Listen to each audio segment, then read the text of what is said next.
দক্ষিণাঞ্চলের সবচেয়ে বড় চিংড়ি পোনা বিক্রির আড়ত বাগেরহাটের ফয়লা বাজার। প্রতিদিন ভোর থেকে শুরু হয় গলদার, রেণু ও বাগদার পোনা বিক্রয়।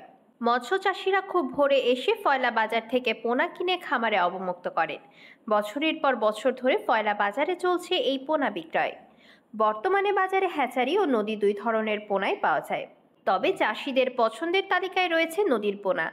দাম বেশি হলেও নদীর পোনা ঘেরে ছাড়ছেন তারা। কয়েকজন মৎস্য খামারির সাথে কথা বলে জানা গেছে, হ্যাচারির মাছ অক্সিজেন দেওয়া থাকে। কক্সবাজার থেকে ফয়লা বাজারে আসতে মাছ দুর্বল হয়ে যায়। তাছাড়া তাপমাত্রা বেড়ে মৎস্য খামারের পানি গরম থাকার কারণে মাছগুলো মারা যায়। মৎস্য চাষিরা ক্ষতিগ্রস্ত হয়।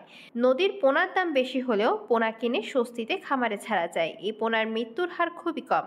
সব পানিতেই স্বাচ্ছন্দ্যে এই পোনা অবমুক্ত করা যায়। দিন শেষে হ্যাচারির তুলনায় নদীর পোনায় অনেক বেশি মাছ পাওয়া যায়। খামারিরা লাভবান হয়। এ বিষয়ে ফয়লা বাজারের পোনা ব্যবসায়ীরা বলেন, জেলার বাইরে থেকে পোনা আমদানি করলেও নার্সিং করার ব্যবস্থা না থাকায় অক্সিজেন ফেল করে পোনা মারা যায়। ফলে মারাত্মকভাবে ক্ষতিগ্রস্ত হয় চিংড়ি চাষিরা।